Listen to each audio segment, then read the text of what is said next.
Demi kehormatan, keluhuran, martabat, serta perilaku hakim konstitusi berdasarkan ketuhanan dan seterusnya. 1. Identitas pelapor. 1.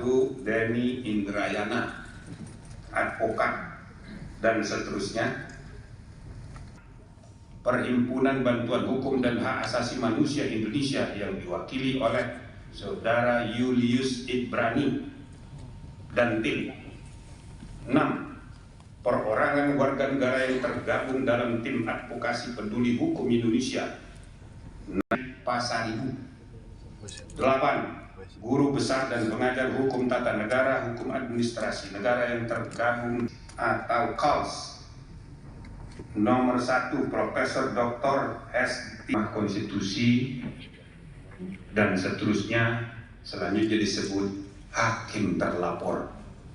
Membaca laporan para pelapor, mendengar keterangan para pelapor, memeriksa bukti-bukti para pelapor dan hakim terlapor, mendengarkan keterangan, penjelasan dan atau pembelaan hakim terlapor, membaca keterangan tertulis ahli para pelapor, mendengarkan keterangan para ahli, para pihak, ahli dan saksi. Duduk perkara dianggap sudah dibacakan.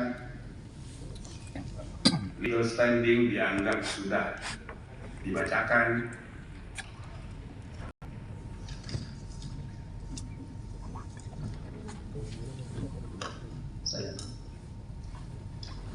Dan seterusnya, silakan. Pertimbangan hukum dan etika menimbang bahwa hal-hal sebagai berikut.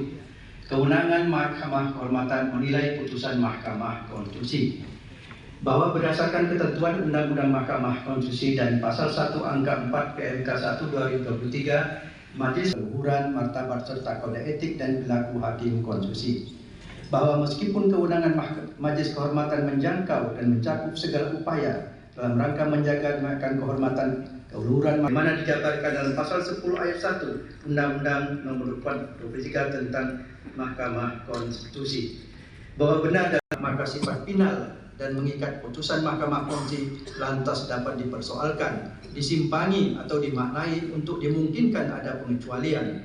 Menurut Majelis Kehormatan, pembacaan hukum mengenai sifat final dan mengikat putusan Mahkamah Konstitusi dengan cara ayat 6 Undang-Undang 48 2009. Dalam hal putusan yang demikian, perkara harus diperiksa kembali dengan komposisi hakim yang berbeda sebagaimana diatur dalam Pasal 17 ayat 7 Undang-Undang 48 2009 sebagaimana in causa sua. Terhadap hal ini, Majelis Kehormatan mempertimbangkan bahwa dengan tanpa bermaksud nilai putusan telah dimaksud terhadap kemungkinan terjadinya praktik benturan kepentingan pribadi